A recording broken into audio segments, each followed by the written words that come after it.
Өпкө илдетине чалдыккан Сейилканды жасалма аппарат менен дем алдыруу үчүн жанында ар дайым бир киши болушу керек. Лейлек районунун тургуну 2 жыл мурда пандемия учурунда боюнда бар кезинде ооруга кабылып, кийин өтүшүп кеткен. Абалы күнөн күнгө оорлоп баратат да, түндө суктей албайт, аппетити жакшы жок, кыйналып атат да. Ошого элден жардам сурайбыз. Кудайга шүгүр, ушунчалык жардам жакшы беришти. Өтө чоң сумма, биз корккон элек жыйналбай калат го деп. Азыр жарымдан көбү жыйналып калды. Дагы бир аз калды, эгер ошо жыйналса эле Индияга жөнөтөбүз.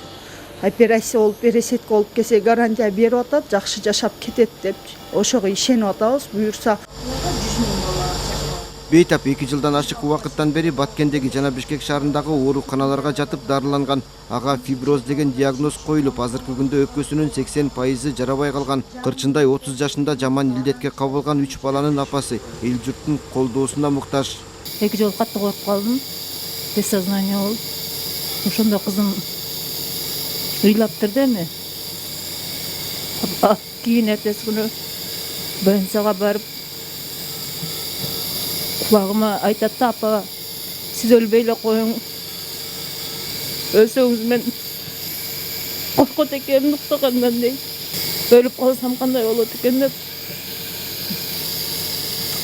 Ошолорду катты ойлоном.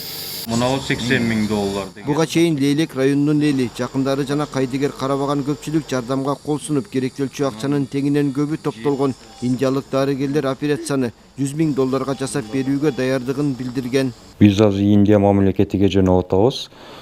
Ал жактагы врачтар баарын акчаңар даяр болсо эле келсеңер, даярлап пересетке баштайбыз деди. Донор дагы даяр экен. Төлкө биз акчаны эле күтүп атабыз, кичине жетпей турат. Ошо кыргыз элим жардам берип койсо, топтолуп калса, өзүм көзөмөлдөп, өзүм алып барып келем келинчегимди. Кайдыгер карабаган бардык жарандар турмуштун сыноосуна кабылган Сейилканга төмөнкү реквизиттер боюнча каражаттарды которуу аркылуу жардам бере алат. Сиз үчүн арзыбаган акча болсо дагы, анын ден соолугу калыбына келиш үчүн чоң кадам болушу мүмкүн. Уланбек Тиханбаев, Нуркамил Асанов, Ала Тоо 24.